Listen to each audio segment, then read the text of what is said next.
Hamatakwepe, Mimalakota.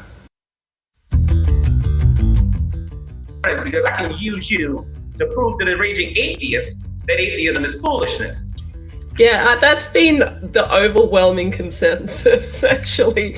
Trust me, on the inside, I was screaming. Oh, I'm sure.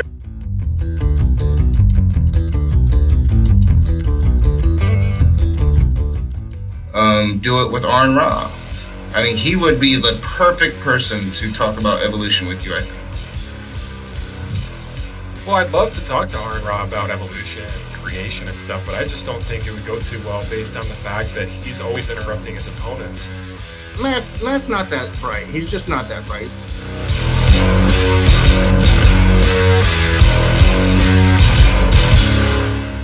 So welcome, Sai. If you want to give a brief introduction of yourself, I'm sure folks here are fairly familiar with you. Well, thanks for having me on. And I'm a retired research scientist.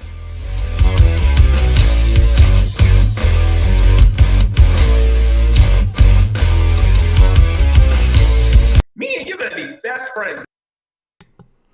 What's up, you heathens and demons, you sinners and saints? Welcome back to The Rage.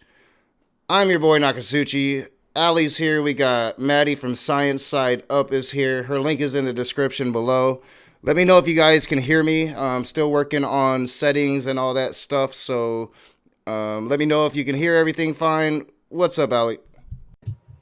Hey guys, so super stoked for tonight's conversation. We were geeking out about craft stuff before everything started, so you know that that's a great sign that things are going to be going pretty well. We have Maddie from over at Science Side Up, and let's see if I can get the summary right about all of her credentials, because it's incredible to have somebody as qualified as she is on to talk about this topic tonight. Like, I'm super, like, excited. So she said her experience in nuclear physics specifically comes from 4 years in the Navy as an instructor on specifically nuclear power. And she's got a bachelor's from MIT in math and geophysics with a specialization in physical applied mathematics. She also pursued her master's in a similar field, I believe. I don't remember if you actually mentioned what your master's was in, but that was from the University of Oklahoma. And she said she's currently pursuing her PhD with a focus in meteorology. So welcome. Hey, thanks. It's super good to be back. Yeah. This is your first time specifically on really Seeing Red, I think. That's true. This is my first time on Seeing Red. I've been on Naka's channel a couple times. Yeah, this is your third time. The last time I was talking about it a little bit on Facebook. We had fun debunking some of Matt Powell's science claims. So that's still one of my favorite things to talk about. It's getting less fun because he just keeps saying the same thing. Yeah, he never really changes it up. But we do need to do another stream where it's that. I particularly wanted to talk about nuclear energy tonight because I've had several people that I've talked to about this. Some of my environmental friends, some people just on Facebook. And I usually get like the same reaction from everybody. And it's very visceral. It's very negative. Don't even really want to hear about it. And like from one person, like my cousin, she lives in Tennessee, and she's seen the results of past mishaps, maybe way back in the day. But I wanted to talk about nuclear energy, and we'll let you talk a little bit about it. But first, I haven't seen it yet, but there's Michael Moore has a new movie out. I don't know if you've heard about it or if you've heard about it, Ali. I'm generally a Michael Moore supporter, and I'm hearing his last movie before this one was actually really good. He was talking about education in other countries, and that was really cool. Well, and even Fahrenheit 9/11, there was a couple issues with that movie, and with his tactics for that movie, but most of what he said in that movie was true, and it's caused the Capitalism, right to hate a Love him. Story was my favorite. Yeah, of his works. I was actually watching that not too long ago. But this new one, he's turning his cameras on green energy, and it's not supposed to be a positive movie. And to the point that like I was driving to work listening to Rush Limbaugh the other day. I think it was yesterday, and Rush Limbaugh was talking this movie up. Like, I seriously talking this movie up. I haven't seen the movie. I want to see the movie, but I think he is calling into question how the green energy field has pretty much been taken over by capitalists, and he's showing that in the movie. That's the gist of what I'm getting. And I don't know, like, I wanted to have this conversation because from all the schematics that I've seen, you know, it's really going to take green energy and nuclear energy working together if we want to get off of fossil fuels. So I really wanted to have another conversation about nuclear energy with you. Yeah. So I haven't seen that movie or any of the previews for it, so I don't really know a whole lot about it. But I mean, I am certainly personally of the opinion that nuclear energy is the cleanest, most reliable, and safest source of energy that we have available to us. It's technology that we've had and have been perfecting since, the 50s. We were talking earlier about my particular experience with nuclear energy and nuclear power comes from all of the wonderful, wonderful nuclear reactors that power our Navy's carriers and submarines. So if you live in California, if you live in anywhere near San Diego or, say, Virginia, or anywhere up the coasts, there are operating nuclear reactors camping out in your bay, and there have been for 50 years with no accidents whatsoever, without any issues. Even so, lots of people are spooked by stuff like Chernobyl and Fukushima, and actually, like, here. Can we talk about Fukushima though? I mean, we can. I was just going to mention, but even here in my state, I live in Washington, and on the southern side of my state, there was an accident with, I want to say it was a nuclear power plant, but there was something involving, like, bad disposal of waste causing some serious issues in health for folks that live in, like, near the coast. I'm trying to remember what the two cities were, but, like, my friend's grandmother actually suffered from a wasting disease of some sort that happened from that waste. Like, there was something that it did to her DNA that, like, screwed her up when she was growing up, and so she had disabilities her entire life because of it. So I think that those kinds of things are the concerns that a lot of people have, like the meltdowns and the waste disposal, which I think I've heard that things have improved a lot. So I'd love to hear your expertise on that. Yeah. Okay. So let's talk about accidents for a minute. So first thing, Fukushima is the the worst nuclear accident in, like, modern history, right? And there have been in Japan exactly 0 deaths associated with the nuclear accident, right? Mm-hmm. So what happened with that was the reactor shut down appropriately after so that actual this is a really interesting the Fukushima is a really interesting kind of case study because it was the earthquake that caused the tidal wave, right? So you have right on Japan, you have a subducting plate that slips and causes earthquakes. And the tidal wave that caused was larger, like, not only larger than any other tidal wave in, like, the history of Japan, but also larger and more destructive than anything they had predicted could possibly happen. So that's a kind of an interesting problem within structural engineering, which is how do you design buildings to withstand events that happen once in 100 years or once in 1,000 years, or how do you predict how bad something could possibly be? So you have that first issue of the natural disaster that started this all. Well, because, like, the climate crisis has intensified the natural disasters. Like, we're recording even worse natural disasters than we have in recorded history, now. Sure, but this is different. So climate change has nothing to do with earthquakes, right? Yeah, that's not what I was talking about, but I was just mentioning kind of as an overall thing, things like hurricanes getting worse and, tornadoes getting worse and stuff like that. Yeah. Like, those are things that we need to plan for. Well, and we do have the ability to make what's called smart buildings now, which can pretty much withstand any earthquake. You just got to invest in that infrastructure, and so I mean, I think, you know, that it is all kind of tied into nuclear, and I think where we're coming with that, and I just don't think that a lot of people know. You know, they hear the stories about Fukushima, they hear the stories about Chernobyl, or even some of the few incidents. And honestly, it was quite a long time ago. Like, I haven't really heard anything here in America, maybe since like the early 80s, and that would just be like a vague recollection of maybe hearing something from the 70s. I don't know, you know. So like, but I think that they remembered those stories, and studying Chernobyl, for me it would have been Chernobyl in school, and they just automatically get this visceral reaction. And I think a lot of it too is the Red Scare that people in my generation grew up with. You hear nuclear, and people my age, we pretty much just go right back to how we grew up, and the fear of, you know, World War III was very real for people my age.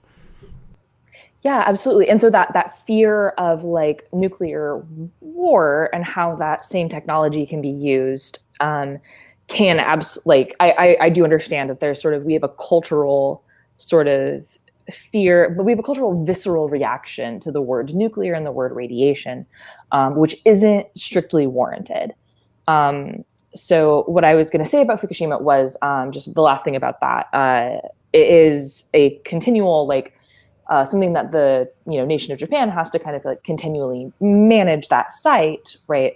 But so the reactor shut down, but appropriately. But the problem is that then there are backup pumps that remove the remaining heat. It's called decay heat. So after a reactor is shut down, there's still radioactive, highly radioactive things. They're called fission fragments inside the reactor, and so they're not fissioning. They're undergoing what's called beta minus decay. But that still produces a non-trivial amount of heat. It's single digits amount of the reactor's total amount of power output. So you still have to have water that runs through and removes that heat. And the backup pumps that ran that water that were running off the city's electrical grid didn't work because the city's electrical grid was out. So there's very simple designs out of that problem, out of the decay heat problem, that I know we've implemented in the US since the 70s or 80s. And so that disaster was actually, the nuclear disaster was very easily preventable with technology that's, older than all of us in the room. Well, we have a comment in the chat that I'd like to ask you about, because I'm not actually sure if I understand what's being said here, but I think you might. And keep an eye on the chat. I do, if you're in the chat and you do have questions for Maddie, feel free to ask. This is a topic that I think a lot of people are interested in, and I think it's something that you really have to let go of your biases and look at it. When me and Maddie first met, I quite straight up told her I'm an environmentalist. To me, nuclear energy has always been kind of like an evil, right? And so, after that first conversation, it changed me. It changed my opinion, and I've been talking to people about it since. And I get the opinion, or I get the reaction that I used to get from them when I talked to them about it. And I'm like, I really don't know a lot of this information. I need to learn more. And having somebody like you here, I mean, that's just, you're not going to get, somebody that actually has practical real world experience dealing with nuclear energy, I think is probably the best person you can talk to. So I've hugged a 50-year-old reactor. Yeah, what's up? Okay, so first off, 20% of my job is to keep an eye on the chat, because number one, sometimes our mods miss stuff. Number two, Knock misses everything. It's my job to actually look at it. So the question comes from a Richard Wood, and it's half question, half statement, and I'm not really sure what this means, but I'm curious if you can explain it to me. The person's he says the second plant reactor's set built at the TEPCO Daiichi site was above the tidal line they knew. So I think he was referring like to your discussion about like we didn't know that the tidal wave, it was the biggest tidal wave we've ever seen. Okay. So I could be wrong about the when I made that statement about sort of like how the like structural engineering of the plant itself, I'm referencing a very interesting talk I got to hear given while I was in the Navy. So that's 4 or 5 years old. So there could be data that I am unaware of or wasn't presented in that talk or that I'm misremembering. So Richard's awesome. He comes and like comments on my channel all the time. I like, hi, how are you? So I could be misremembering something. Yeah. So it happens other to all question, of us. It happens to me more than others, so don't worry about it. The other statement there is waste from mining and processing will continue to kill. And then there's the comment, ask your tribes about it. So that actually goes into kind of a similar question that I wanted to ask you about waste disposal, because again, there was a major problem here in my state with waste disposal issues where they improperly disposed of a bunch of canisters of nuclear waste, and it got into the groundwater of a town on the coast of Washington. It's not ocean shores, but it's near ocean shores, if anybody's familiar with Washington geography. Yeah, and this is what my like I cousin said, my friend's grandmother got very, very sick from it and ended up like basically wasting away their, her bone density was much like thinner than it was supposed to be, and her veins didn't develop properly. She was partially disabled through most of her life, and it also did brain damage. And there were a number of kids in that town that had similar problems. And so my question is, number one, have you heard of disasters like that? And number two, what sort of things are being done in current day to avoid those sort of disposal issues? Because obviously nuclear waste can be very problematic. Yeah, this is what my cousin in Tennessee talked about the most, was like the problem with nuclear is the waste. And I was like, I'm pretty sure we talked about that in our first conversation, but I just couldn't remember your answer. So I'm glad that I'm going to get a refresher here. Yeah. Okay. So, Ali, to your first question, I am not personally familiar with specifics of like specific waste disposal failures. So I can't speak to anything about that in particular. In the United States for like power plant type reactors, not military reactors. Well, it was the Hanford site specifically that I was referencing. Okay. So what is current common practice is to store spent fuel on site, which is it's not a bad solution. So the way you do that, you just take your spent fuel rods and put them in a tank of water, and they stay there. And so the concerns there are predominantly to do with infrastructure, right? So those spent fuel rods will be radioactive, and significantly radioactive for a very long time.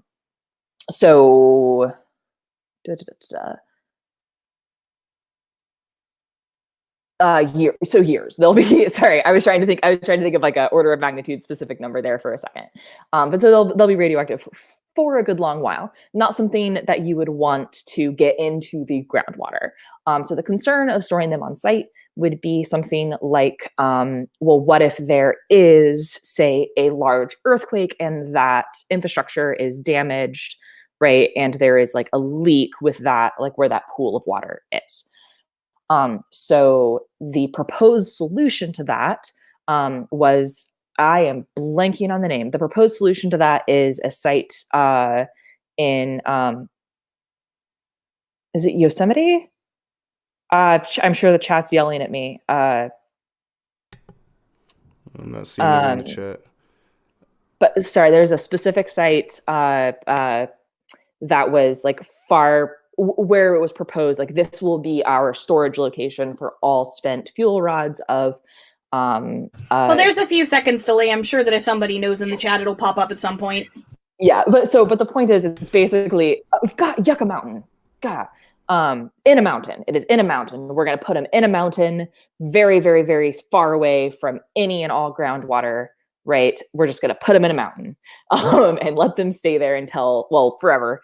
And that ended up not passing or not being permitted. This was a piece of legislation several years ago. Because geologists could not guarantee that site would be geologically stable for the next 10,000 years. Yeah, that might be a problem. Yeah, that's not something anybody can God say. might send another global flood or something. Right, who knows? But the point is that the spent fuel rods themselves won't be dangerous for 10,000 years. Right? They might be dangerous for, say, my lifetime, but not for 10,000 years. So we have a good solution. We have a good solution for that. Another solution would be, so there's when another solution that's used for like military side of things is once a reactor is spent, it is sealed, it is put on a train, it is sent to New Mexico, and it is set in the middle of a desert in plain sight of satellites, because we sort of have a deal with Russia where if you can see our spent fuel, we can see your spent fuel. So we have another comment from Richard Wood. Again, some of this is kind of typed. I think he's on a phone or something because there's this weird punctuation, so I'm going to try to translate it. Okay. Sweden is doing deep sequestration. We are helpless in prey. It is millions of years planned for storage beyond human existence. So that's interesting. I don't know about Swedish programs in particular. But one thing that is interesting about the US versus Europe in particular is that we could do a lot more with our fuel by doing breeder reactors. So one of the byproducts of using uranium as your fuel is you end up with like plutonium. You could then have your reactor run off that plutonium that you just made. So there's ways you can extend the life of the fuel rods. So you are reducing the number of fuel rods that you have to store appropriately once they actually are spent. And that is not permitted in the US. But France has a really great breeder reactor program. And I don't know about Sweden in particular, but most of Europe has much better nuclear programs than we do. So we have another question from Iron Charioteer. Why can't we shoot the waste into space? Why can't we shoot the waste into space? I think the main concern there, off the top of my head, would be what if the rocket fails? Somebody in the chat brought that up. Yeah, so if you had a 100% foolproof way of getting the waste into space out of Earth's orbit, and like we could just like maybe shoot it into the sun, that would probably be fine. That would be fine for all of human existence. Yeah. That would be okay, but the problem is we don't have that 100% foolproof method of launching things into space. So if that, so the what would happen if that failed would be you would explode. You would effectively create a dirty bomb on the launch pad site, and that would be bad. That'd be real bad. Yeah. So yeah, it sounds like the waste is an issue. What we need to do really is advance our technology and figure out a way to get the waste out of here. I know, like me personally, I think shooting it into the sun would be the best way. Well, we would have to have a 100% method of being able to do that risk-free. So it does sound like we do have some distance still to go for this to be a viable option.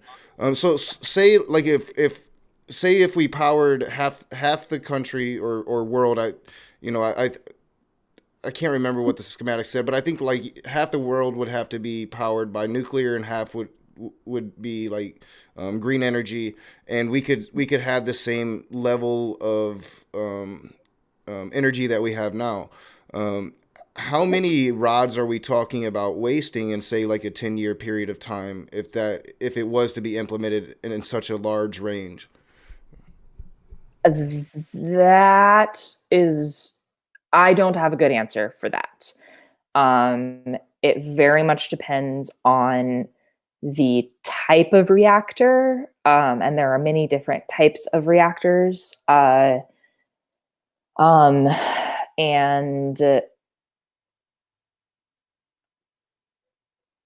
So I don't have a good answer for you on that off the top of my head. Yeah, So, like it sounds like we there have is some another- issues. So like, but at the same time, outside of the waste, and then you can ask your question. I'll mute again. Outside of the waste, is the actual nuclear energy, is that the cleanest form of energy that we have so far? Yes. All right, that's what I thought. I did look into this a little bit. I'm not just taking your word for it, and that's pretty much what I've seen. Is that the waste is the issue here? It's not the actual energy. Right, and again, we have been running nuclear power plants since the 50s, pretty successfully. Storage of nuclear waste is something that you have to be very conscious of. That's certainly not a problem that you can. That's certainly a problem that if you get it wrong, you will do harm. Right. I will counter offer that to burning coal already. Well, it produces mass amounts of waste, like all kinds of like heavy metals and all kinds of things. And there was a good comment. Radioactive materials. Leah Bryant did put a good comment in the chat. Terrorist activities would be very scary, trying to take over a nuclear grid.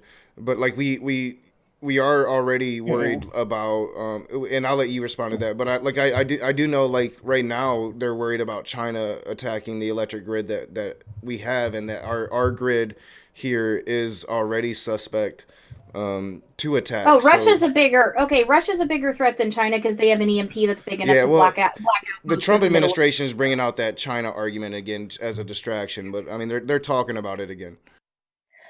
Sorry, I think I misunderstood the point about like terrorist activity. Well, here I'll read her actual question because Nock decided to ramble for a second. I love you, Nock. Her actual question is, what do you think about the risk of terrorism vis-a-vis nuclear power plants? It is my biggest concern with nuclear power. So probably either threatening to blow them up for political, reasons, or threatening to overload them, or things of that nature. Like, what is the risk of a terrorist potentially holding down a nuclear power plant and doing damage with it? I think that's what the question being asked here is. Okay, so the risk there is effectively zero. Because a nuclear reactor is not the same thing as a nuclear weapon. And you can't turn a nuclear reactor into a weapon. So, for example, my favorite type of nuclear reactor is used in Canada. It's called a CANDU reactor. I like it because of its name. Those run off of unenriched uranium. That's literally, you dig uranium up out of your favorite uranium mine in your backyard, and that raw unenriched uranium is what is powering the reactor. To create a nuclear weapon, you need something to be enriched. So enriched uranium comes in 3 different flavors, naturally, 3 different isotopes: uranium-238, 235, and 236. 238 is like 99% of the abundance of naturally occurring uranium. You can't make a bomb out of uranium-238. You can only make it out of uranium-235. So you have to pull out the uranium-235, and you need a really high percentage of that to create a nuclear weapon. So in this let's go with Tom Clancy novel, right, where we have a nuclear power plant that terrorists have taken over. There's not even raw material there that they can make a nuclear weapon out of, and the plant itself will it will melt down, not explode, right? It's a self-contained reaction. So then the biggest concern becomes, but they have those spent fuel rods. What if they went down that are stored on site? What if they went down, got those, and created a dirty bomb? That's actually a self-protecting system, because if you went and picked up one of those spent fuel rods, you would die before you left the building. Well, so that's thank you for such an in-depth. Well, thank you for such an in-depth answer. Like you thought about things that some people wouldn't have even thought to ask. I want to say shout out to Maynard Saves in the chat. Smoke weed every day. What up, Maynard? But like, say, could terrorists take over a plant and cause a meltdown that would send radiation into the communities or something along those lines? No. Cool. The worst thing they could do would be deny power. Well, and you could do that with any power plant. Yep. So, okay, well, that's a significantly less scary thing than some people would be concerned about. So we have another question from Rilla. That is, so Rilla's partner is a trucker. We actually had him on not too long ago to talk about the supply chains and stuff with COVID. Oh, cool. And he says breeder reactors would have required trucking radioactive waste to a breeder. So I think that's a question. Like, would they require that, or would it all be self-contained within the same plant? No, it's all self-contained within the same plant. So basically, you get to use the same fuel rod at least twice, in the kind of simplest way I can put it. Okay. So Richard says you're wrong. Dissent's in-depth studies. A plume of radioactive waste is a weapon. A plume of radioactive waste is a weapon. That is factual. So that would be the creation of like a dirty bomb. But in the Tom Clancy novel scenario, the bad guys would not be able to make that without themselves immediately dying. Okay, so basically it's so dangerous that even trying to transport that stuff would probably make them very sick. Immediately die. Yeah. Okay. Yeah, so we have two more questions in the chat. One of them was directed at somebody else in the chat, but I know that this is a question that you probably get quite a bit, and the other one's, I think, a little bit more simple. So we'll start with the more complex one, which is, what can Maddie tell us about new technology about recycling the rods? Is that bunk? Okay. So if I think I understand the question, is new technology regarding recycling the rods. So other countries already do this. That technology already exists and is several decades old. That's the breeder reactors you're talking about, right? That's the breeder reactors I'm talking about. Yeah. We don't do it because of policy.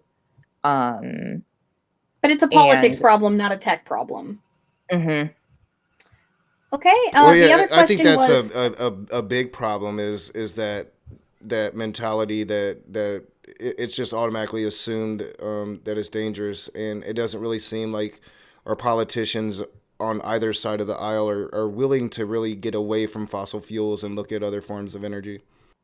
Mm-hmm. And there are issues of like, I understand the need. So a breeder reactor creates weapons grade plutonium and then burns that. So I understand the concern about, hey, we should probably regulate who has weapons grade plutonium. Understandable. And so the US as policy doesn't allow that practice in power plants. I mean, if they were nationalized power plants, say either even under regulation of the military, that would help, deal with that, wouldn't it? Mm-hmm. I'm, as a scientist, I'm all for breeder reactors. I think it's a great idea. I don't know a whole lot about science policy. I think, unfortunately, it's often written by non-scientists or strongly influenced by non-scientists. But Leia thanks you for asking the terrorist question, by the way. She says she has to go. Okay, bye, Leia. So the other question is the more complex one, I think, and that is people are asking about thorium salt and thorium reactors, which I'm sure is a question you get a lot.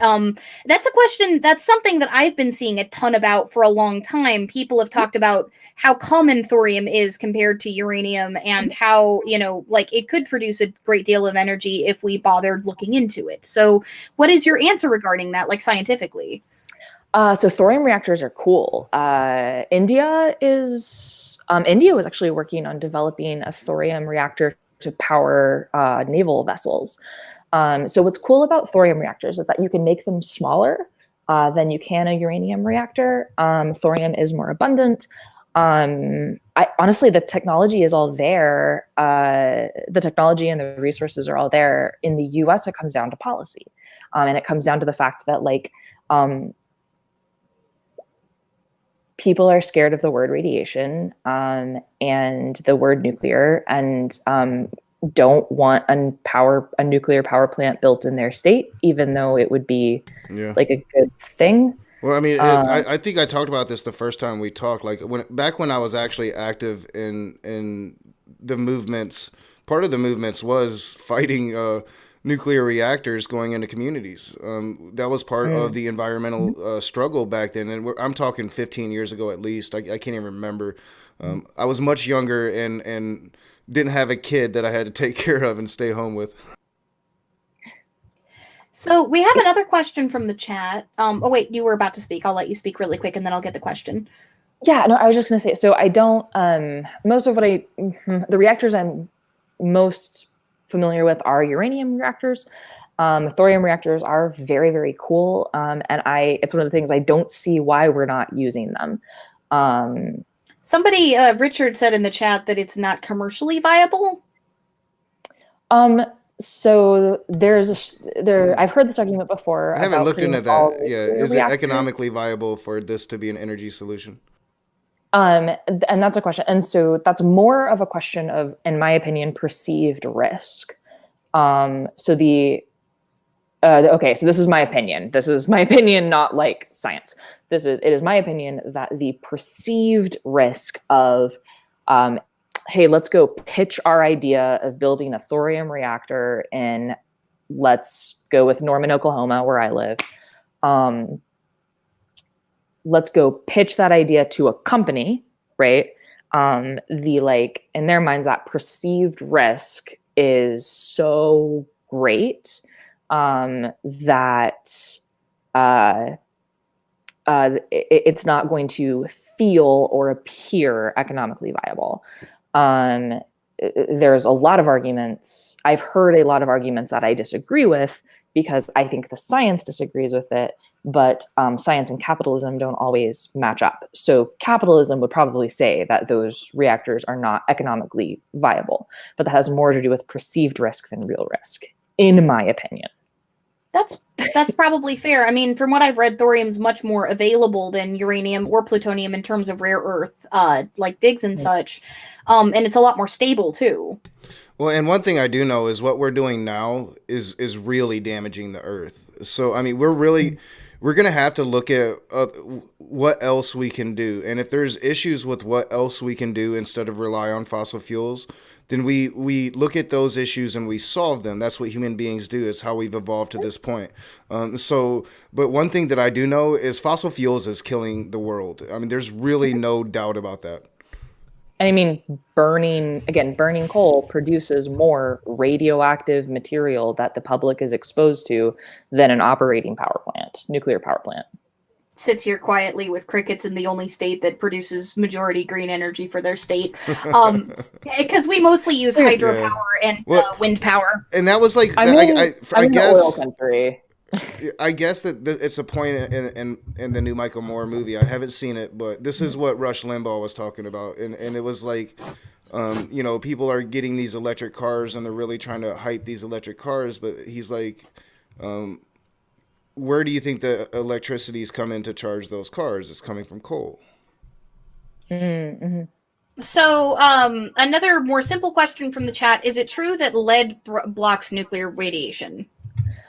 Okay. So lead specifically blocks gamma radiation, which is So high energy gamma radiation is one of the most damaging types. So there's, when we're talking about like nuclear energy, there's 4 types of radiation you have to consider.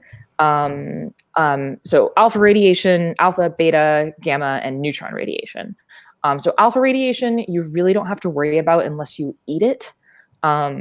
Because an alpha particle it's fat and slow, and so it can't travel very far. And in fact, just the layer of dead skin that we all have will protect you from alpha radiation.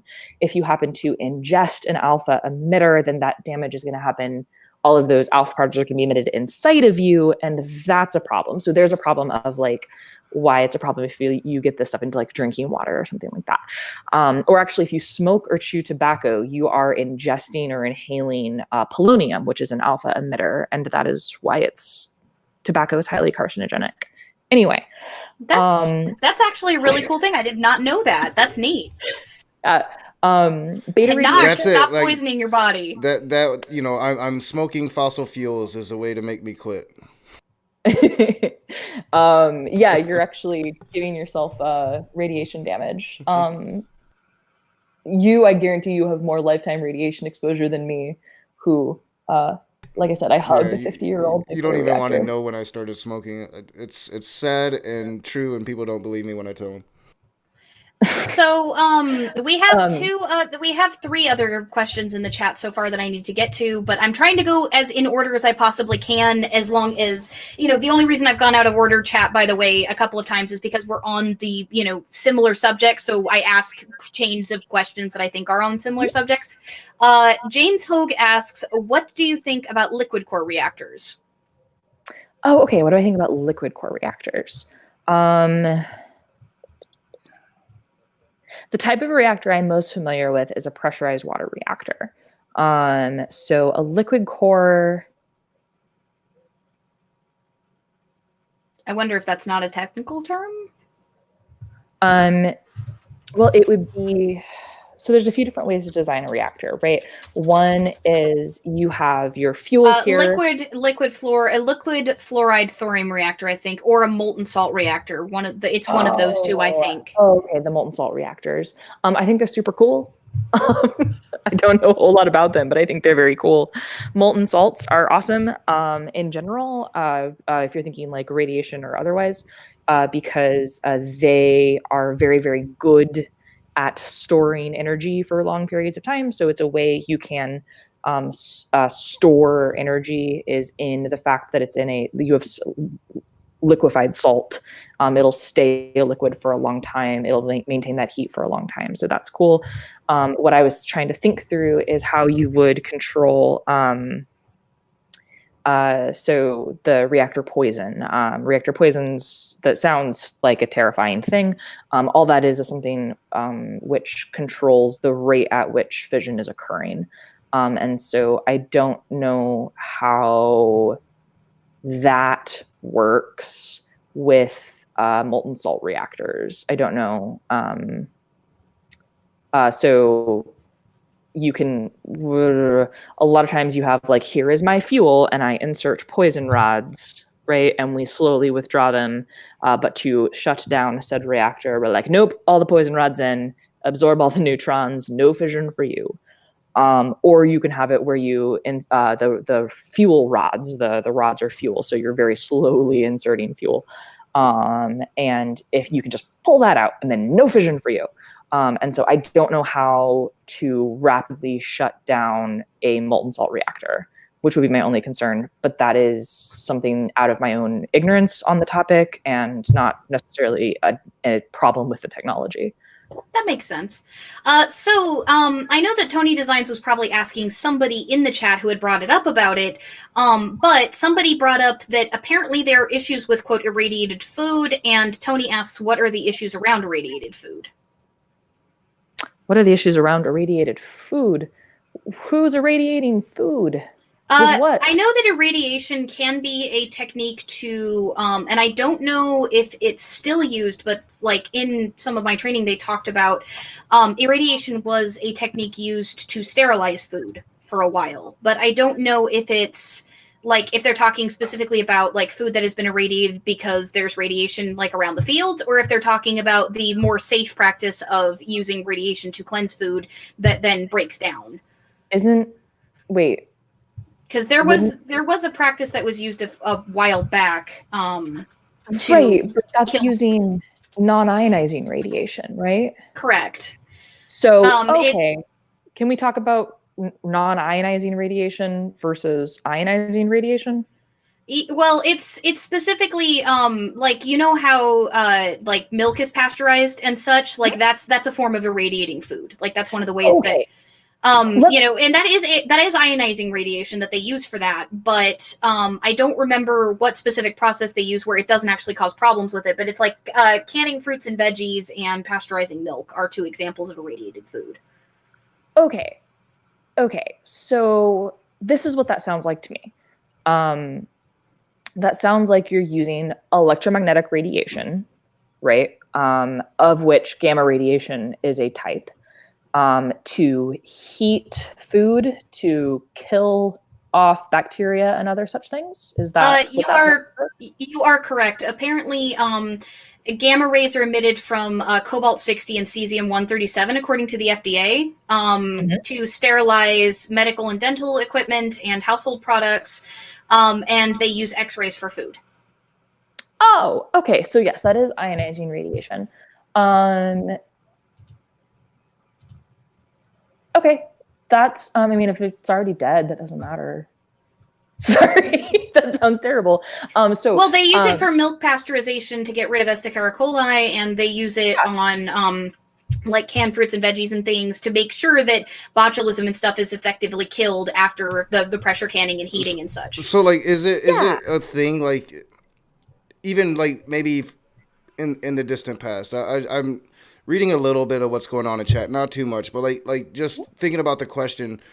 Has there ever been, you know, here in America, even in the distant past, like, you know, like a meltdown or something to where radiation leaked into fields, farms, affected food, made people sick, something like that? Hanford.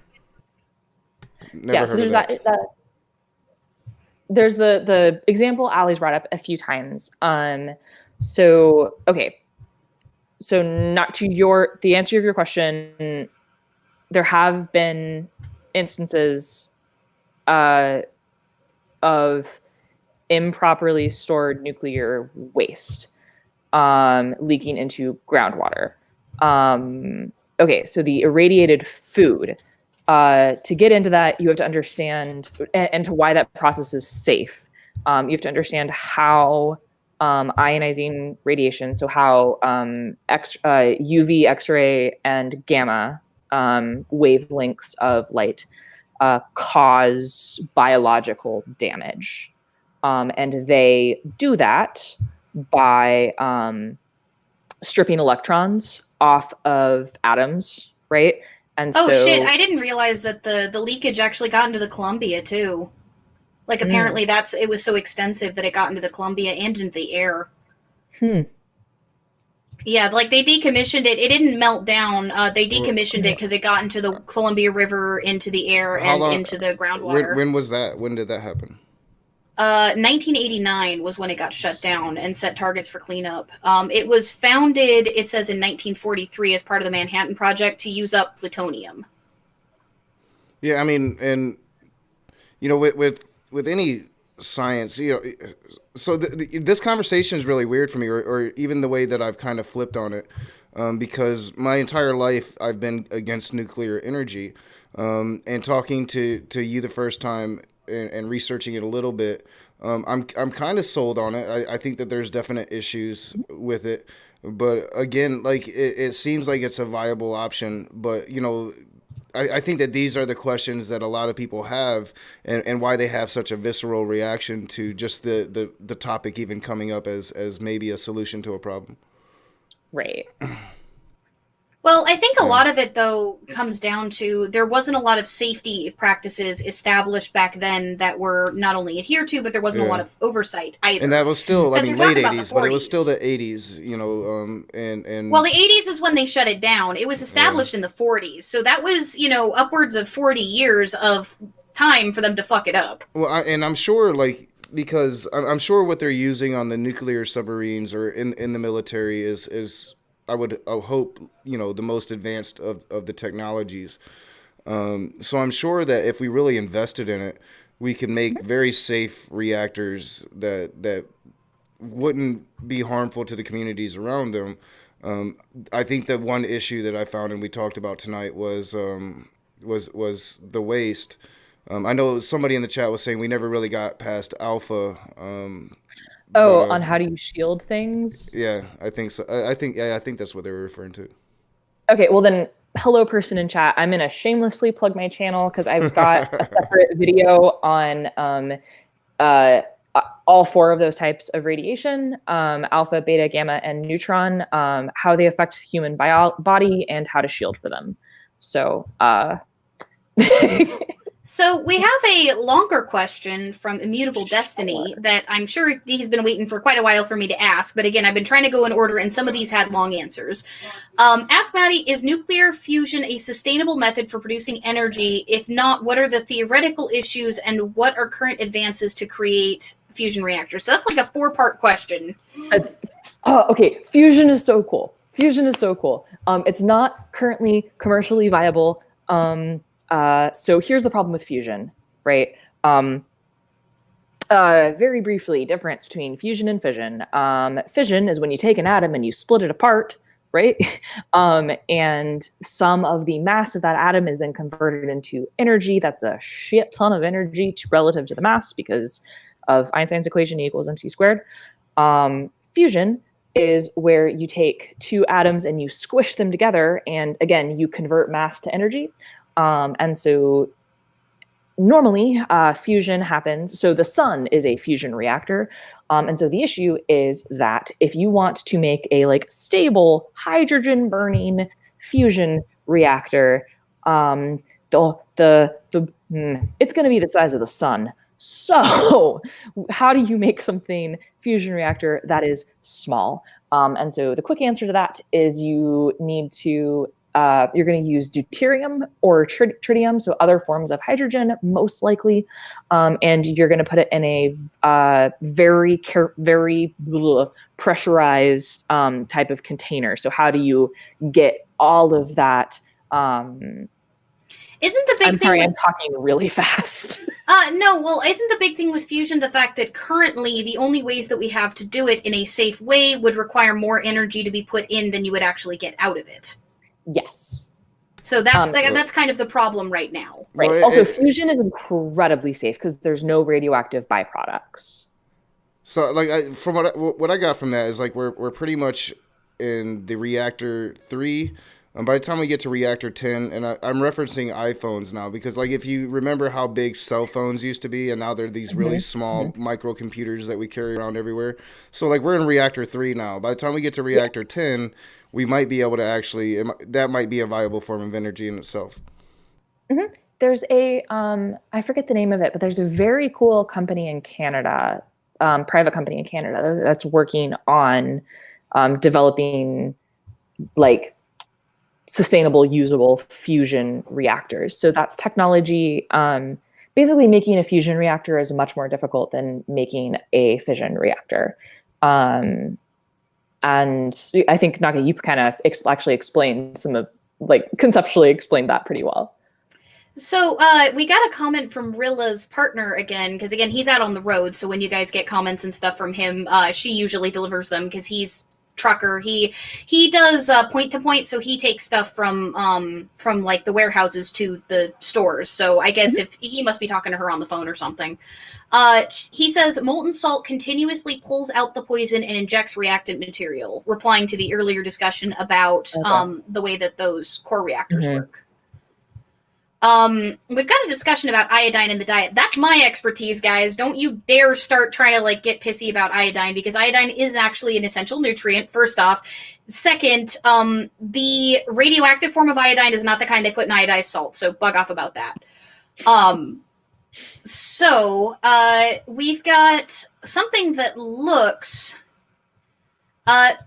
iron tier. No, salt is not iodized for sterility. Salt is iodized, number one, because they were trying to get rid of iodine, but number two, because actually iodine used to get into human diets in part from dirt on like plants and stuff, but now that we've got better cleanliness standards, obviously there's a lot less of it. Unless you're eating a lot of sea vegetables, it's actually very easy to get an iodine deficiency without iodized salt, so they iodize salt to make sure that you can get it. And your body's very, very good, as long as your kidneys and your liver are working properly, at getting rid of excess iodine. You basically pee it out the way you do any other like water-soluble vitamin or mineral. So unless you've got organ problems, you're perfectly fine eating a lot of iodine. It's actually the sodium in the salt that's more of a problem, especially if over time it can cause issues with your heart. So people are talking about like thyroid problems and iodine and such, and no, iodine does not cause thyroid problems, guys. Like that's a myth. Let's Maybe see. there's like a confusion of terms there, because like ionizing radiation can cause thyroid issues, but yeah, but iodine itself doesn't. And again, the radioactive form of iodine is not the one they're using for iodized salt. No, exactly. Sorry, I just like that's what I meant with confusion of terms, right? Because they both have the word ion in them, that can be confusing. I don't know. All right, so I want to ask real quick, Ali. You know, something that you know from firsthand experience. You was an instructor for the Navy. I think you called it. So you're asking Maddie then, not me. Yeah, Maddie. I think you called it like power school, something like that. Yeah. Has there ever been like a reactor meltdown on a submarine, in active duty or outside of active duty? So not in the United States or British navies. Russia has a litany of nuclear accidents. Yeah, it seems like they have their technology. They have some issues with nuclear energy, it seems. Russia has problems with their administrations. If they admit problems, bad things happen to them. Yeah. So no, the Navy has been operating 60 years. I don't even know how many millions of power hours. But without a single nuclear accident. So there have been 2 nuclear submarines that have sunk. Neither of those were nuclear accidents. Those had to do with that was the Thresher and the Scorpion. The Thresher that was before there was an emergency service function. And I am going to lose so much clout. Why? I'm not sure we know why the Scorpion sank. Oh, I'm so sorry, Commander Fitzpatrick. Sorry. He used to ask this during uniform inspection. I'm almost 100% positive he's not watching. Okay, guys. So we have another question from the chat. Okay, so I'm just going to read out the acronym spell it out rather than trying to pronounce it, because it's B. Does your guest know how to apply the BIERS references? Beers references. Something about Battelle. The Battelle Institute created much of my reference materials, is what Richard is saying for statements that he's making. Okay. I am not familiar with those reference materials. Yeah, if that's coming, that's got to be coming from civilian side. So the reference materials I am familiar with are military side. Yeah, and Tony actually is right. Deficiencies of iodine can cause hypothyroidism because you do need iodine to produce T3, which is the most important of the thyroid hormones. It can be broken down into all the other thyroid hormones. See, I know absolutely nothing about biology. It's like that science is too squishy. Yeah, my particular, like, I never finished my degree, and I've talked about this in the past before, but I did, I've studied nutrition fairly extensively, so I'm not like, oh, I'm not going to treat people, but I can talk about it because I've taken enough classwork on it. So let's see, do we have any more questions? Oh, we had a question about the Hanford site. Somebody in the chat said the Hanford site needs to be shut down during hot weather. Do you know why?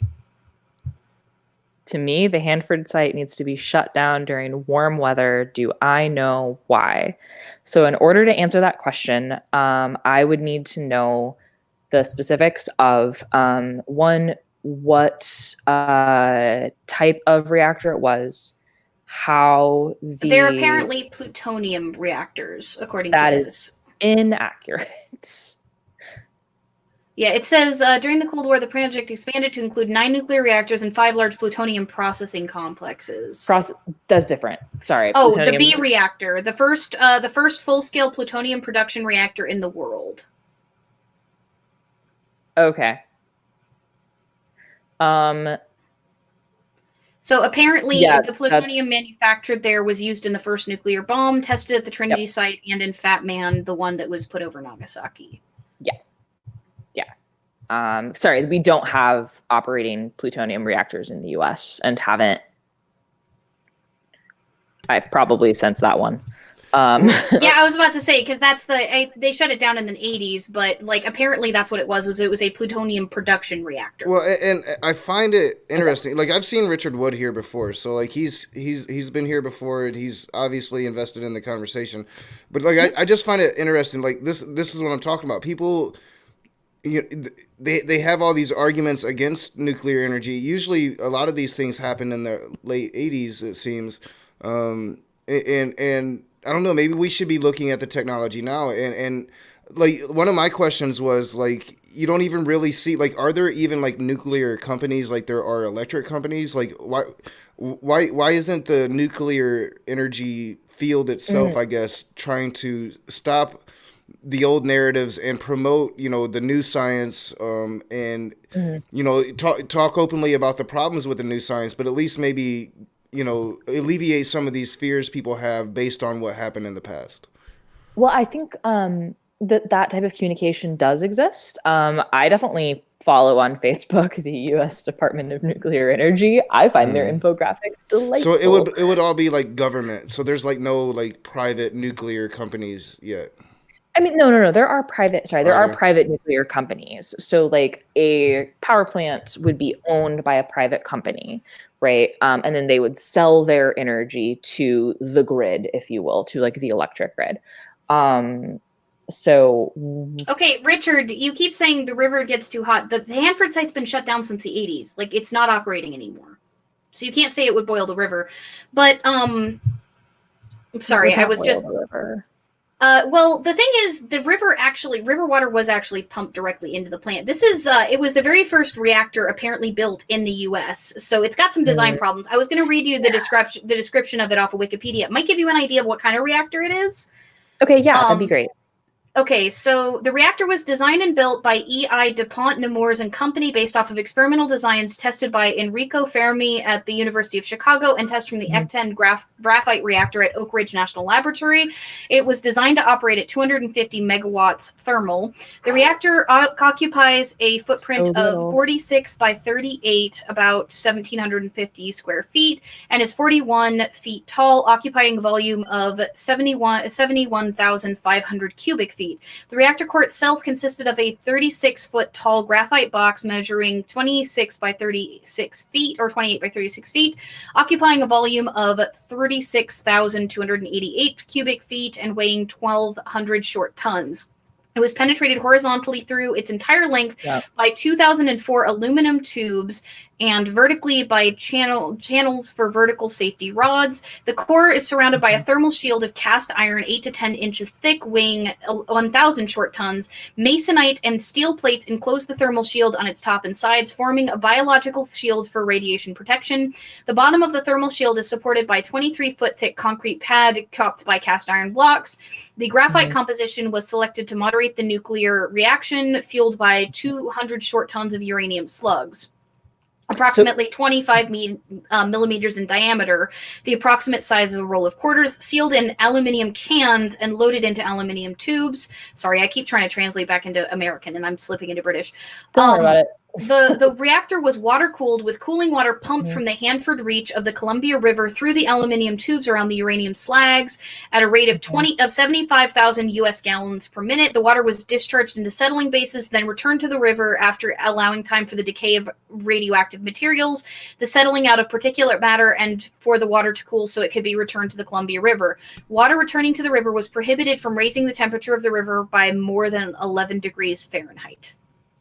Yeah. So that process. So that process of specifically what we should talk about with all of that is the use of the river water as the coolant, right? So they brought in water, very important for reactors. So you want to keep it. This is hot rock make boat go, right? So you have something which is because this is effectively a steam plant, right? If you're trying to produce power, you have something which is hot, you pour water over it, that water, right, steam is formed. You use that steam to spin turbines. Kind of how the liquid salt plant over in Nevada works with the solar energy. Like they liquefy salt effectively, and then they run water, over those tubes, and then that causes it to run, which is how they store the solar energy into the evening time. Yep. So in more modern reactors, there is the water which is used to keep the reactor cool, versus the water which is turned into steam are kept in those two types of water aren't allowed to touch, right? For this reactor, which was kind of a science experiment, they were just bringing the water in and letting it go away. So that would not be allowed today. So that what would be called primary coolant would be pumped in, and if you're thinking about and so that's a closed system, right? So you don't have to put more water in, right? It just keeps going around. You just keep using the same water. It keeps going around and around.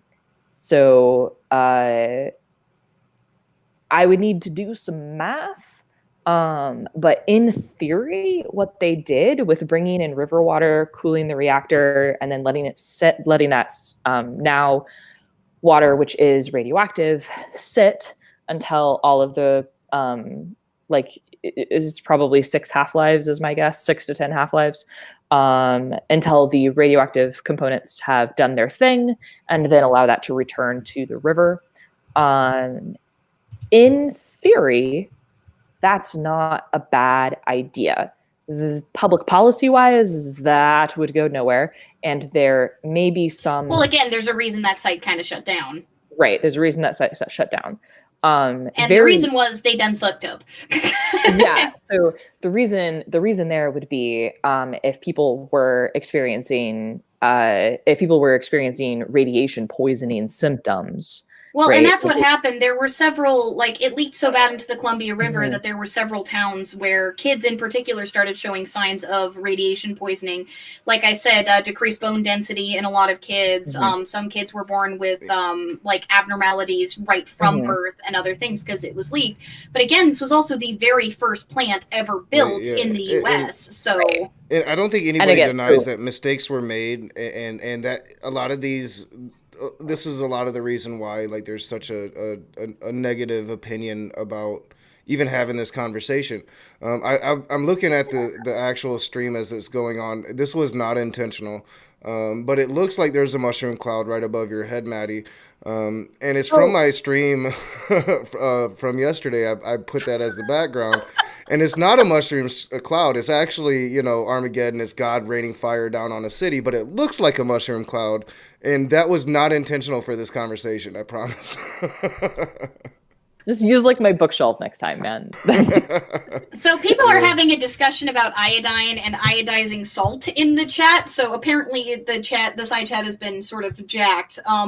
Icarus asked, they have no closed water cycle at Hanford. At Hanford, they did not. Again, it's not they have, it's they had. There is a commercial plant on the Hanford site, but it is separate from the Hanford plant that we were talking about that had the leak problems. The commercial plant is actually safe. Yeah, that's not how you do stuff.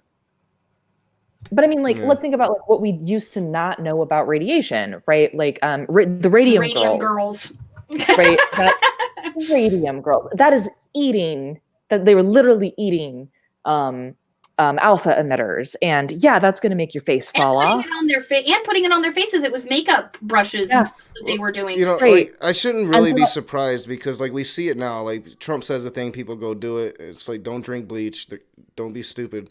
Like, why the fuck would you, like, knowingly put that in your body? We didn't know that yet. Oh, they didn't know it yet. All right. I've never heard of this before. So, so the radium girls, though it is actually shown.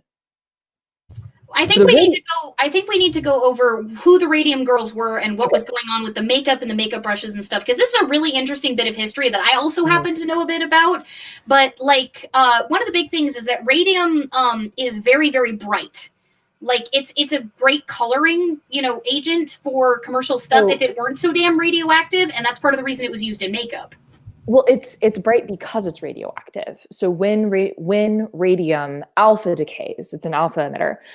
The photon that's emitted is in the visible spectrum. So it's green. Radium glows green. Now, the photons that are emitted are non-ionizing radiation. So you can hold a glowing green lump of radiation in your hand all day long and be in absolutely no danger. What's dangerous is the alpha particle that's emitted, because the alpha particle, well, again, while you're holding it in hand, you're in no danger. But if you eat it, right, or you breathe it in, which of course on makeup is an extremely high risk. But this was more, they were using the radium girls specifically they were women who were hired to paint numbers on clocks using radium laced paint so that the numbers would glow in the dark. Yep, and they were told to lick their brushes and things in order to straighten them out. Right. And so all of those women became sick from radiation poisoning because, again, of the ingestion of the alpha emitter. But they also encouraged them to bring the paints home and to use them in cosmetics and stuff like that. Like they were practically bathed in radiation perpetually. They were even encouraged to use it as like eyeliner and stuff. Yeah, and because it glowed and was cool, right? Like, that's actually, the radium girls is also actually really interesting because while the company at some point became aware of the danger and did not stop the practice. And so that's one of the very first real like workers' rights and workers' comp like cases of mass legal action of workers' rights for like reasonable health protections in their job against a company. So like the legal aspect of it is really interesting. But it did start when this started. It was before people knew that the actual dangers of radium, because radium was, when it was discovered by Marie Curie, who's one of my personal heroes. They didn't know how dangerous it was or what made it dangerous. Well, and that's kind of been a problem the U.S. has had through most of our history, right? Like, ooh, look, exciting new thing. People die. Oh, shit, we should probably do something about that. Or not. I think... the radium girls were an American company, but Marie Curie, all of that research was done in France. Mm-hmm. Yeah, but the radium girls that was a U.S. thing. Yeah. Yeah, I mean... I'm getting my... America has a long history of it. You look at the tobacco industry, so I grew up in the era where they were finding out that it's bad, despite the tobacco industry saying, "Oh, it's perfectly fine." But like my dad grew up in an era where smoking was literally, it wasn't considered harmful at all. Pregnant women were smoking, and nobody knew. Science is the thing that you just learn more and more as you go along. We've come a long way. I kind of apply that to nuclear energy now, being completely ignorant on the subject as I am. I've at least opened my mind up to the possibility. I know Iron Charioteer and just asked another pretty good question, I think. Yeah, that's what I was going to say. We have an actual question in the chat, but I wanted to finish the discussion first. Yeah, go for it and get to that question. Is nuclear power a short-term or long-term solution to energy production? In my opinion, it's a long-term solution. Well, particularly if we get those breeder reactors, because then you can use, everything twice. And particularly fusion reactors, because fusion reactors run off of hydrogen, which is 99.9% of the universe. Well, yeah, and if you really look into climate change, the green energy isn't the whole solution. So I don't know what evidence Michael Moore is putting out against the green energy field itself, but unless we build something in space to really absorb the energy from the sun directly, we're not going to be able to fuel the entire Earth with just green energy. It's going to require something else. By green energy, Knock, do you mean specifically like wind and solar and water? Yeah, wind and solar and water. Yeah, but mainly solar, I think, is wind produces very little amounts of energy, as far as I understand. Now, I haven't really looked at this since I was an activist, so I'm sure the science has come a long way. But I know I've recently had this conversation where we would literally need a space program to that would prioritize some kind of system to take energy from the sun if we wanted true green energy to fuel the entire planet. Yeah, I mean, hey, if that gets us space elevators, I'm all for it. Well, I mean, we would need like a serious space program, not like, we're gonna make Space Force and go fight aliens and shit. Well, that's silly, but again, I want a space elevator. That's give it 10 years, Space Force will just be, they'll be over in Iraq somewhere. You know what's really, really dumb is that like someone already sat down and decided whose job space was, and that's the Air Force's purview. Yeah, NASA's actually a part of the Air Force, isn't it? No, NASA is a civilian agency. Believe it or not, I thought it was part of the government. It's civilian, but that doesn't make it military. But government. All right, I got you. Right. They do have military contracts, though. Yeah, well, and like the Air Force has their own space program. The Navy has their own space program, believe it or not. I've just been listening to too many conspiracy theories, man. It's just, it blurs together. Yeah. Well, because there's a lot of things that NASA discovers that can benefit the military. So, like, there's, they fund research, but that doesn't mean that they are military. It just means they work with them. I always assumed that they were part of the military. Yeah. I don't know. I mean, like, my research on Arctic sea ice is actually funded by the military. What the fuck is a false billionaire? What? I don't know what that means. The research is needed. Wall Street is fucking with Glover Conversations. False billionaires. I don't know what a false billionaire is. Like, I guess if you're lying about being a billionaire, what? Donald Trump. Maybe. Well, I mean, yeah, but like he. Like nobody really knows. Nobody really knows if he's actually a real billionaire or not. Like nobody knows. Or if he just plays one on TV. Yeah, if he just plays one on TV. Tony Designs brings up. Oh, go on. Oh, I was gonna make a joke. Please. I was just saying, Tony Designs brings up solar requires the mining of toxic rare earths. The mining causes ecological problems, and solar panels don't last forever. Proper disposal is a problem, a worse one than nuclear. I think that Tony is specifically referencing silicon there, because silicon mining is extremely damaging, and so is aluminium mining. Like, bauxite is a total ecological mess. Well, and I also think this is one of the reasons that I'll get pissy with people over recycling cans and stuff, because, like, aluminium is 100% recyclable. Don't fucking laze off on that shit. Yeah. So solar energy, the current way that we take solar energy and turn it into electricity is the least efficient way you could possibly do it, which is where you take thermal energy from the sun and go directly to electric energy. And we do that through like the solar panels. And I gesture so much. I got my nightly knock my microphone off out of my ear. I'm a hand talker, and I'm like, I got all this shit in my way now. So I think if we like broaden our concept of like, hey, how can we harness solar energy as opposed to just solar panels? Like, can you use solar energy to melt large pools of salts and then use that heat energy to produce electricity? I know that's been researched.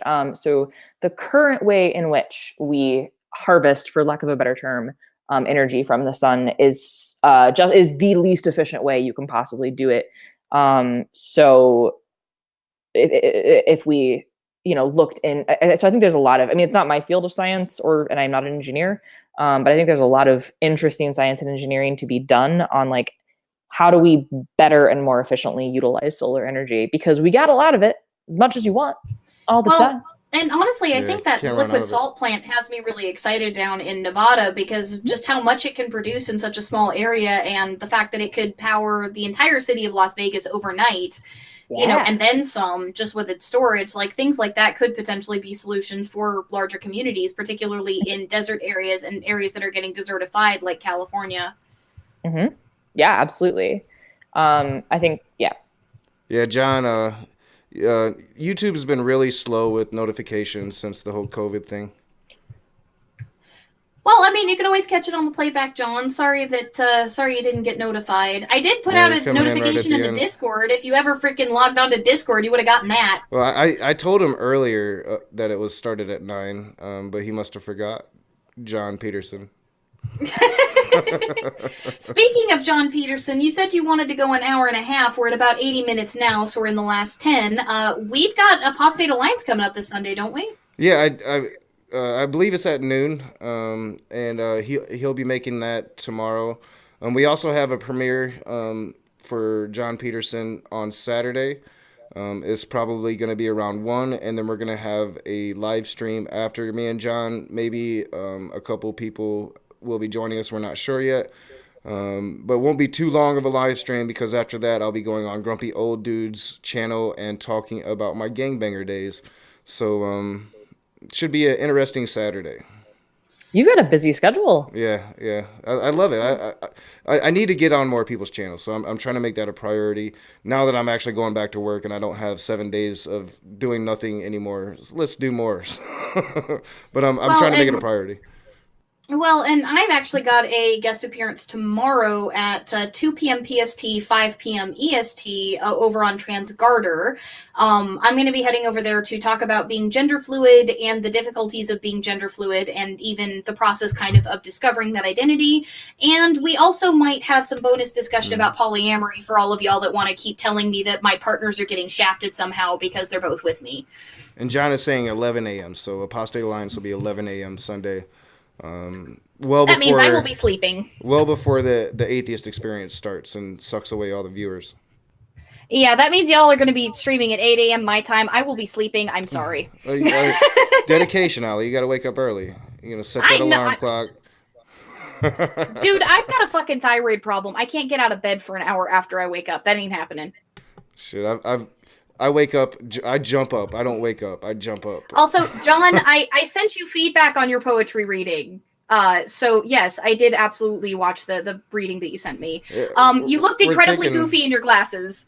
We're thinking about doing like a monthly open mic poetry thing. We're gonna start it with like Joe and John and Faye. But I think like once a month, if anybody in the community wants to come on, if you have poems, old poems, even maybe read somebody else's poems, I don't care. But we're thinking about doing something like that. Yeah, I've had a bunch of poetry published, remember, Knox? So like I've got poetry kind of everywhere, and I've sent you some of mine. You liked my poetry. Yeah, I think once a month, open mic night, that'll be something different. Yeah, that'd be fun.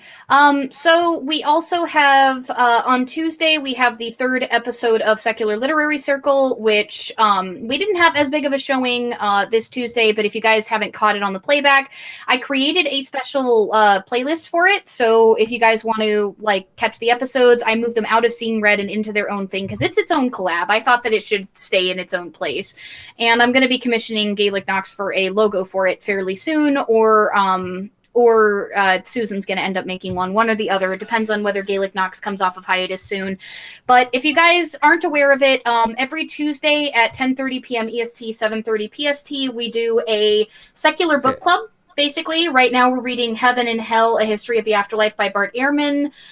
We're going to have a list of books for you guys to choose from to vote on for the next one, which may include The Ancestor's Tale by Richard Dawkins and The Sixth Extinction by Elizabeth Colbert. So the idea of it is that we're going to alternate between like history type reading and like scientific type reading on a number of different subjects that may be interesting to the secular community, because the community is really good at uniting around drama, but we're not so good at uniting around ideas and supporting, educational content and such. And so I thought, hey, a lot of us have books on our shelves that we haven't read, or there's newer books coming out that we probably should. So let's put a book club together and go more in depth with the subject matter every week with a new chapter and do it that way. So that's what we're doing on Tuesday. Yeah, you start a bit late for me. I can usually catch the first 15 minutes or so before I'm trying to go to bed. But maybe I'll try to stay up late next time and catch up. We'll see if I can make time to do so. Go ahead. Oh, and we take questions from the chat and stuff. We've talked about maybe having guests on at some point to talk about different topics, in the future, like if there's, an expert that we know who might be interested in it.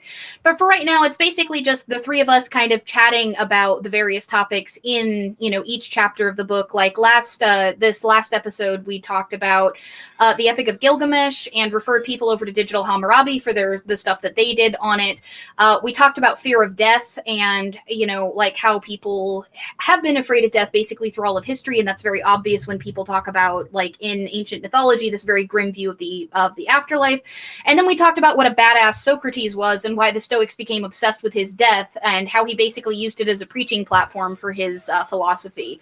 So all of that was in the second chapter of the book that we're reading right now. The third chapter is going to talk about the Homeric view of the afterlife and sort of like how a lot of ancient Greece kind of saw it as this terrible existence, and why, like Christianity must have seemed like such a different alternative, this idea that people might have been rewarded or punished. Cool. Awesome. Yes, lots of good shit happening, and you don't know, but I put it back in Seeing Red because you don't understand how to put a section on the channel page.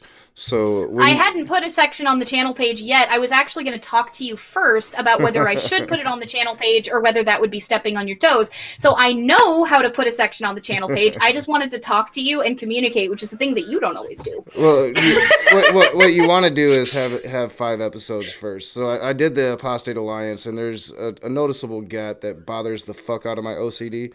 So I would wait till you have 5 episodes. Just throw them in Seeing Red until you have 5 episodes. I'm actually thinking about putting out 2 of the cutouts from the first Apostate Alliance, just so I can fill that gap on my page that is bothering my OCD every time I look at my fucking page. So, Maddie, do you have anything big coming up? Do you want to plug the hell out of your channel? Because you're an awesome guest and a great science communicator. I love how in-depth the answers to the questions that you gave were. This was a great conversation. Like anybody who Alex probably doesn't anymore. You answered every question, whether they liked your answer or not. You get props for that. Well, thanks, team. I am definitely working on building my channel. It's still pretty small, but I'm doing just a video a week. They're all edited videos. But one of the really cool things that I'm really excited about that I started doing is that about once a month, I've been. Do you hear it? Do you hear that guy in the background? I do hear that guy in the background. Oh, God damn it. My fucking mic is picking up radio signals. Ah! Yeah, this is like the first time it's happened on stream. Now I'm interested to see if it plays back in the playback now. So if you can hear it, they can hear it. Yeah. But I started being able to do some interviews with other scientists. So I've got an interview with a friend of mine who's a paleontologist who works for the Grand Canyon National Parks. She's very cool. And then another interview up with a friend of mine Can you hook us up to talk to them? Like, that'd be awesome. I'm such a paleontology geek. Yeah, I mean, I can connect you with her. Anne's very cool. She does, and as her job with the national park, she does a lot of public outreach. That would be freaking awesome.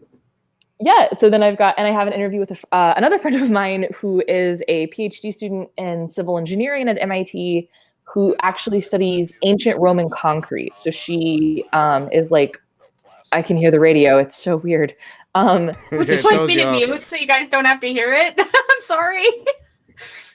So that was a very fun conversation. So she it kind of works in this intersection of civil engineering and material science and archaeology. So trying to understand ancient technologies, and there are certain things that they did better than what we do. And really is an emphasis on like understanding ancient technologies to help us better develop, like build sustainably in that civil engineering space.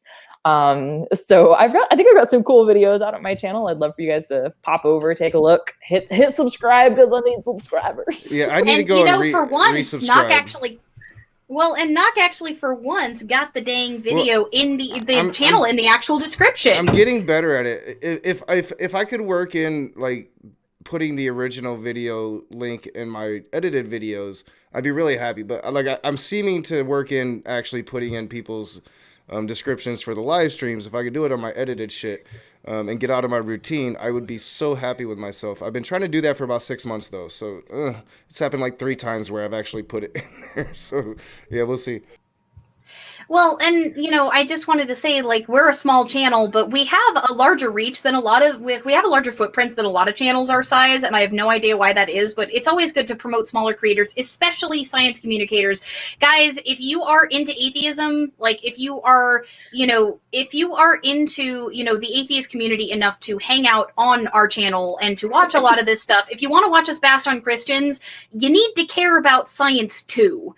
Like, you can't argue effectively with Christians, unless you understand what it is you're arguing about. Because as we talked about in our last live stream, Christian fundamentalism is intricately linked to a conspiracy nonsense. It's linked to science denialism and all of that stuff. Christians, Maddie's a perfect example that you can be Christian and be a scientist. So you don't have to be a douche. So yeah, I mean, like, if you guys care about this stuff, you need to support our science streams and our science communicators, because effective science communication is sorely needed. Well, and I always love these conversations because I learn, and I'm learning from people in the field that are doing it. And this is something that this personally is something that is near and dear to me. It's been part of my activism for a long time. The environment, what is the best thing? I think you should have all of the information. And if you're talking environment, nuclear energy is definitely should be a part of that information in that realm. So I love these conversations. And next Thursday we're gonna have Scientist Mel back on the channel for another conversation, more of an interview about what she's doing on her channel. These are the streams that I really kind of get. About... Say what, Allie? Oh, I told her that I wanted to vent about fucking Rant Guy also, so we're probably going to end up talking about epidemiology and stuff a little bit too. Whatever she wants to talk about, but these are the conversations that I really like the most. I know the audience really likes me going hard against Christians, and I'm trying to make that happen again. Christians don't want to come against me for some reason, but these are the conversations I like because these are the conversations that I'm usually learning from, and that's ultimately why I do this, is to make myself smarter. I'm a very greedy fuck. I'm sorry. So but no, we should always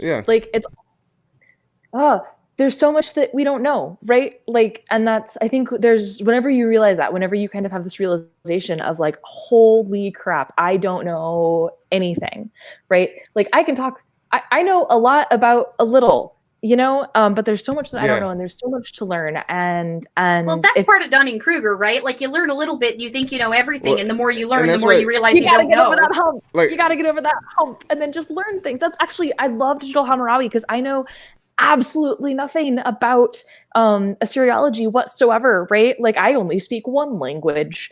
Me too. And I love going and learning about things that are not my field. Yeah, I like learning about everything. I really enjoy it. Like, people get like freaked out when the conversation comes up, and I'm like, yeah, I'd live forever. I'd live until I didn't want to live anymore. And they're like, how could you do that? When you get bored? Like, no, like, there's so much shit to learn. Like, until I'm done learning and being passionate about that, I could live for thousands of years, like, and still probably not have all of the information that's out there for anybody to learn if you just had enough time to do so. Well, and, you know, like, to add to what you were saying, like, learning just for the sake of learning, I think, becomes something that you do once you fall in love with a particular subject, right? Like, you know, if you fall in love with any branch of science, you'll probably end up getting interested in others just because of all the interconnectedness. Well, yeah, I mean, look at religion. Like, I don't really think you can just really focus on one. Like, I've looked at Christianity, I've looked at Islam, I've got a copy of the Bhagavad Gita on this bookshelf right over here. You know, like, I try to find out as much as I can about all of it, you know, and I think everybody should try to do that. You know, I know I'm going to really be, like, focusing on atheism and philosophical arguments and shit in the future, but I think you can't really lose sight that there's just so much to learn when it comes to any subject. And when it comes to, like, nuclear energy, what you think you might know, you might not know. And Maddie doesn't have all the answers. She's not here to tell you that she has all the answers. She's here to tell you what she knows. And I just really appreciate you coming on, taking the time to actually talk nuclear energy. Maybe next time we'll talk weather or even Matt Powell again. Because I know, like, weather is your new gig. Weather would be super fun to talk about. I really, really want to design, like, a D&D one-shot where Matt Powell's an evil paladin. Just a little bit. Okay, Maddie, you and I need to exchange information. Like, our geekeries, like, intersect so freaking much. I have a feeling we're going to be talking for hours after the stream. But thank you so much. Thank you so much also in coming and talking about your expertise, because I think that we also need to get not just scientists to talk about this stuff, but scientists that work in their respective fields, because, like, you know, the freaking news likes to call Bill Nye for everything, but, like, Bill Nye has an expertise in one freaking area. Well, yeah. Like, one. And I think that's, like, a real problem right now. Like, especially, like, you look at ancient astronauts, you know, Digital Hammurabi, Megan just really fucking crushed the ancient astronaut theory and how history presents it, because, yeah, they might be presenting a real scientist, but he's way out of his field when he's talking about this ancient astronaut bullshit that he's talking about, and he's not, like, it's... You saw the same stuff with Ben Carson. Oh, like, man, yeah, it was such a brilliant takedown by Megan. It was so brilliant. Oh, I love that. Yeah, Megan was so mad. I loved that. Yeah, it was beautiful. Like, she had a little bit of rage in her, just a little rage.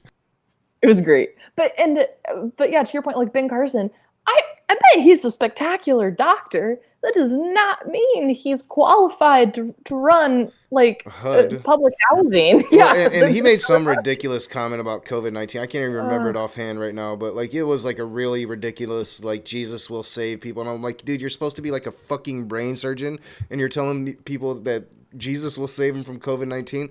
Like, I can't remember the exact context, so I might be butchering it, but I just remember seeing something recently from that fucktard. And I haven't used that word in a long time, Allie. I know you're going to get mad at me, but it applies to that douchebag. I'm sorry. You broke your own rules, Knock, and it's my job to call you out on that. God damn it. And you're giving me that freaking smile you always do when you do something wrong and you know you're in trouble.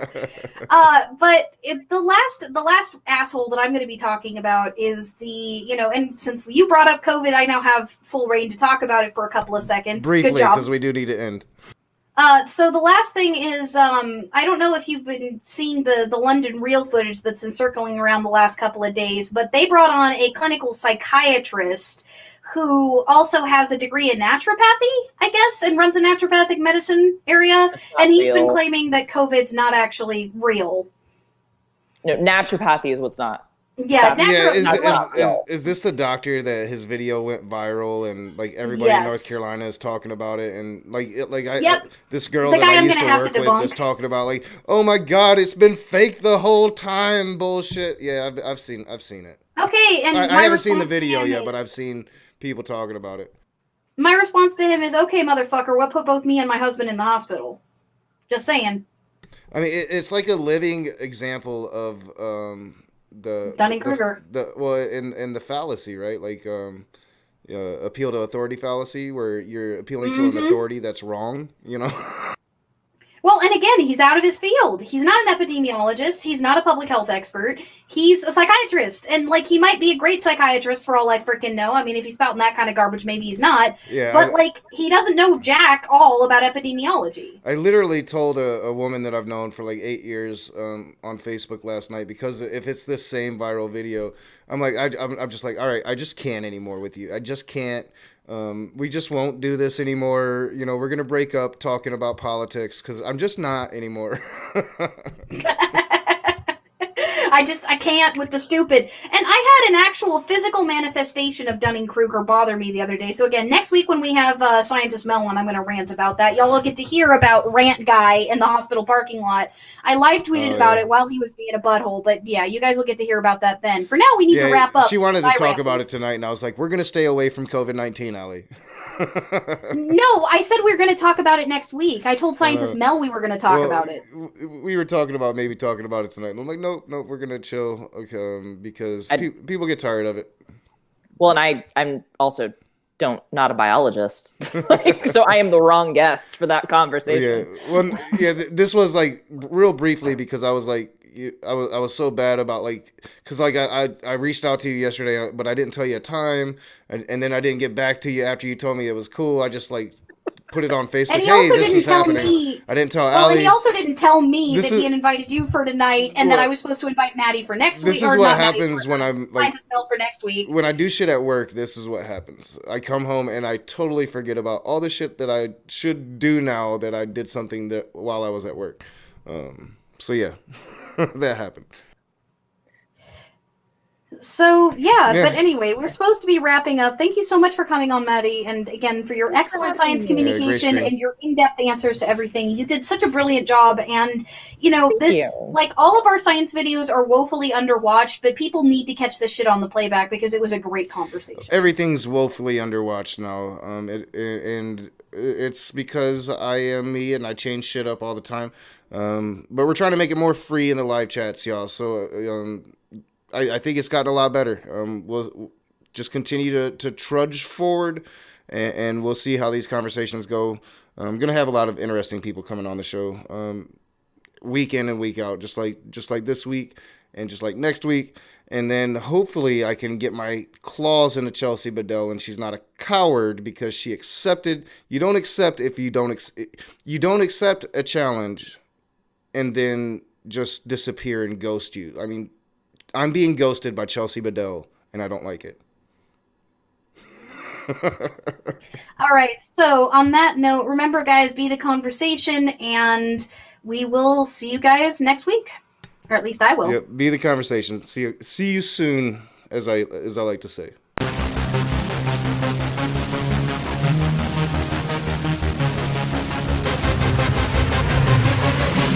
Yeah.